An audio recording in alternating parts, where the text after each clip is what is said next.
สวัสดีค่ะพี่ๆคนไทยบางกลุ่มบางคนนะคะที่ชอบสาวลาววันนี้จะมาแชร์ประสบการณ์ให้ฟังว่าจะรักจะชอบสาวลาวก่อนอื่นต้องรับให้ได้ด้วยหนึ่งก็คือสาวลาวเป็นคนที่รักครอบครัวมากหนึ่งเหตุผลที่มาทำงานที่ประเทศไทยคือหาตังส่งตังกลับบ้านให้แม่บางทีบางคนสร้างบ้านบางคนเขาก็เป็นเดอะแบกของบ้านเนาะคือพี่น้องแต่ละคนบางคนอ่ะเขาอะเป็นเดอะแบกของบ้านเขาหาทุกอย่างมาซัพพอร์ตทางบ้านอะไรอย่างเงี้ย ซึ่งหนึ่งจะคบสาวเรานะต้องดูครอบครัวเขาด้วยแล้วก็ดูตัวเขาด้วยหนึ่งเรื่องเงินสำคัญคุยกันก่อนเนาะว่าเดือนหนึ่งอะไรยังไงให้ครอบครัวยังไงอะไรเงี้ยเพื่อจะมาสร้างอนาคตทั้งสองคนเพราะว่าเรื่องนี้มันสำคัญมากเรื่องเงินนิดาพูดเลยก่อนที่บ่าวไทยกับสาวเราจะคบกันเรื่องเงินเป็นอันดับต้นๆเลยมาก่อนเพราะว่าทุกเดือนต้องส่งให้ทางบ้านกราบสบายดีและการสวัสดีพ่อแม่พี่น้องทุกๆคนพี่น้องเด้อคลิปนี้จะมาเว่าเกี่ยวกับอันนั้นเราก็คือสาวลาวบ่าวไทยอย่างประมาณนี้นะพี่น้องก็คือแบบว่ามีสาวลาวคนหนึ่งเราเอามาเตือนดังต้นคลิปเลยนะพี่น้องก็คือแบบว่าเตือนหนุ่มไทยหรือว่าเตือนผู้บ่าวทางฝั่งไทยที่อยากจะมีแฟนเป็นคนลาวอยากจะมีเมียเป็นคนลาวนะพี่น้องเราอยากจะคบสาวลาวบางคนก็มาจมเลยมีหลายคนในนมาจมบอกเป็นอย่างครบชาวลาวจึงต้องใส่เงินลายใส่เงินเยอะอย่างประมาณนี้ชาวลาวมาคบผู้บ่าวไทยวางแต่เงินโบเนาะอันนี้ต้องมาว่าเลยนะพี่น้องก็คือชวนลายแล้วบ่าวไทยกับสาวลาวเนี่ยนะชวนลายที่เจอแน่นอนก็คือบางคนก็บอกว่าสาวลาวนี่มาหลอกเอาเงินหนุ่มไทยหรือว่าบ่าวพังไทยเนาะก็มีชวนละก็มีบางคนนะพี่น้องที่แบบว่าโอ้โหเสียเงินเป็นแสนแค้นกับบริจาคเนาะพี่น้องเนาะก็มีคือกันเนาะเห็นหลายๆคนก็เจอคือกันเนาะและบางคนก็เจอบางคนก็เจอคนที่ดีก็ดีไปสร้างครอบสร้างครัวเนาะบางคนนี่โอ้โหมีผู้มีผัวเป็นคนไทยหรือว่ามีแฟนเป็นคนไทยเนาะมีเรือนมีรถโอ้โหฐานะนี่รวยขึ้นนะพี่น้องเนาะบางคนก็มีแฟนเป็นคนไทยก็มีทั้งที่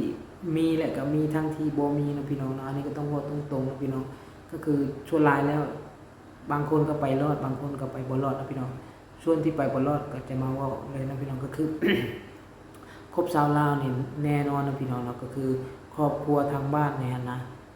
อยากจะได้เงินแน่นอนนะพี่น้องเนาะถ้าเขาฮู้ว่าคบกับคนไทยเนาะเขาก็จะต้องการแบบว่าเขาอันนี้จากเคยได้ยินนะพี่น้องก็คือแบบว่าเขาเจ้าจะบ่ค่อยเชื่อนะและอีกอย่างเขาก็คิดว่าคือแถวบ้านนะพี่น้องเขาจะคิดว่าหนุ่มไทยกับสาวลาวมันสิไปกันรอดได้จังได๋นะพี่น้องก็คือคนลาวหรือว่าสาวลาวนี่จะเฮ็ดให้เฮ็ดนาเนาะอันนี้ก็คือคอกังวลหรือว่าคอแบบว่าที่ผู้เฒ่าผู้แก่เขาแถวบ้านนะพ่อแม่นะก็แบบว่าถ้าเขาเอาคนไทยแล้วเขาสิเฮ็ดให้เฮ็ดนาเฮ็ดหัวเฮ็ดสวนได้บ่อย่างประมาณนี้เนาะและอีกหนึ่งเหตุผลที่ก็คือถ้าไปอยู่ประเทศลาวแล้วมันจะยุ่งยากอย่างหลายอย่างเนาะพี่น้องเช่นเลยแบบที่พักจดทะเบียนอย่างโน่นนี้นั่นโอ้เนาะหลายอย่างเนาะพี่น้องหลายอย่างกว่าจะเข้ากับคนลาวอีกโอ้ยากเนาะอะไรก็คือแต่ว่าแต่ก็บางคนเขาก็ยังมีเลยนะพี่น้องก็อยู่ไผอยู่มันก็ได้คือกันนะพี่น้องบางคนเขาก็มีเงินแน่ช่วยกันเก็บช่วยกันหาก็คือไปซื้อที่ดินอยู่บอนอื่นแล้วก็สร้างครอบครัวขึ้นมาใหม่นะพี่น้องก็อยู่ได้สบายเนาะ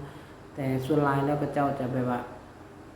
มักมีปัญหาก็คือส่วนหลายจะเจอแบบว่าที่เขามาเล่าให้ฟังก็คืออยู่ประเทศลาวเพิ่นว่าแบบซี่ได้พี่น้องก็คือแต่งดองนะพี่น้องนะจะถ้าฮู้ว่าคบกันแล้วดนแล้วอยู่นำกันแล้วครอบครัวทั้งฝ่ายหญิงนี่เขาจะอยาก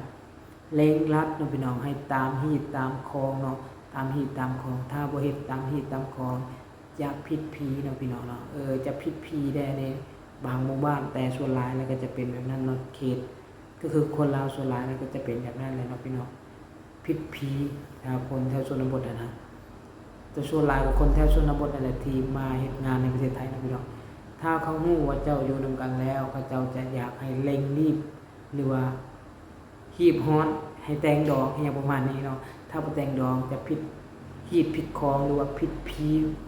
บ้านผีเรือนเนาะพี่น้องประมาณนี้นะคือถ้าผู้ใดที่แบบว่าถ้าคนลาวที่ได้เมียเป็น ได้แม่นคนไทยที่ได้เมียเป็นคนลาวก็จะฮู้เลยนะพี่น้องว่าการใช้ชีวิตบ่ง่ายเลยสำหรับคนที่คนไทยที่เอาเมียเป็นคนลาวนะพี่น้องมันจะต้องใส่หลายๆอย่างนะพี่น้องเนาะค่างัวค่านั่นโอ้เป็นฮีตเป็นของอหยังนี่โอ้ยุ่งยากแฮงการแต่งดองอยู่ฝั่งลาวนี่นะพี่น้องแต่สำหรับบางคนเขาก็ง่ายเด้ครอบครัวแบบว่า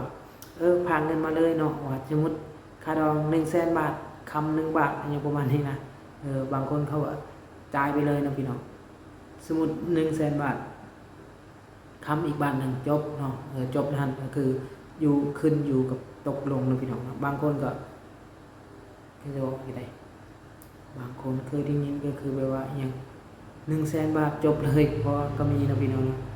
บางคนนะแต่ส่วนหลายแล้วต้องใส่เงินนะพี่น้องจะน้อยจะหลายก็ต้องเฮ็ดตามหีบตามของนะพี่น้องเนาะอันนี้ก็ประมาณนี้นะพี่น้องเนาะก็คือเท่าที่เอาฮู้เท่าที่ได้ยินนะพี่น้องว่าหนุ่มลาวกับบ่าวไทยนะพี่น้องเป็นอย่างคนลาวจริงต้องฝากเงินทุกเดือนนะพี่น้องเนาะก็คือคนลาวที่มางานในประเทศไทยก็คือเขาอยากได้เงินนะพี่น้องเนาะบางคนเนี่ยนะถ้าเป็นผู้หญิงเนี่ยตอนเป็นโสดเนี่ยนะผู้หญิงหรือผู้ชายนะพี่น้องตอนเป็นโสดเนี่ยนะเขาเจ้าจะฝากเงินให้ครอบครัวทุกเดือนทุกเดือนนะพี่น้องเนาะแต่บางคนก็แต่ช่วงหลายจะเป็นจังซั่นนะพี่น้องเนาะก็คือคนที่เป็นโสดเนี่ยนะจะฝากเงินให้ครอบครัวทุกเดือนนะพี่น้องแทบจะตัวเองแทบจะไม่ได้เก็บเลยแต่มีครอบครัวแล้วพี่น้องบัดนี้เนาะพ่อแม่ก็อยากให้ฝากพ่อแม่ก็อยากให้ฝากตัวเองก็อยากสร้างอนาคตอย่างประมาณนี้นะพี่น้องมันจะเกิดปัญหาแน่นอนนะพี่น้องแต่เพราะฉะนั้นแล้วก็ต้องคุยกันดีๆเนาะว่าจะพังลาวหรือพังไทยนะพี่น้องบ่าวลาวหรือบ่าวไทยก็ถ้าคบกับสาวลาวหรือว่าคบกับไผก็อย่านะพี่น้องเนาะก็คือทุกคนต้องมีครอบครัวที่เลี้ยงดูนะพี่น้องต้องส่งเงินส่งคำให้ในแต่ละเดือนบริหารให้มันดีเนาะก็คือจะบ่เกิดปัญหาประมาณนี้เนาะพี่น้องเนาะก็คือฝากเตือนคนไทยด้วยทุกคนนั่นแหละเนาะพี่น้องเนาะก็คือว่าจะหนุ่มไทยหนุ่มลาวหนุ่มจีนหนุ่มหยังก็แล้วแต่เนาะส่วนหลายแล้วก็อย่างเกินว่าก็ใช้เงินทั้งนั้นเนาะพี่น้องเนาะหนุ่มจีนมาอยู่ลาวก็ใช้เงินคือกันอยู่ที่ว่าจะใส่ร้ายใส่น้อยหรือว่าอยู่ที่จริงใจหรือไม่จริงใจเนาะบางคนก็หลอกเอาเงินแล้วก็ไปบางคนก็อยู่นำกันจนว่าแก่เฒ่าก็มีเนาะพี่น้องเนาะบางคนก็อยู่บ่ดนได้เงินได้คำได้เฮือนได้ซ่านหยังแล้วก็เลิกลากันไปเนาะประมาณนี้เนาะพี่น้องเนาะก็มีคือกันเนาะพี่น้องเนาะสุดท้ายแล้วก็คือ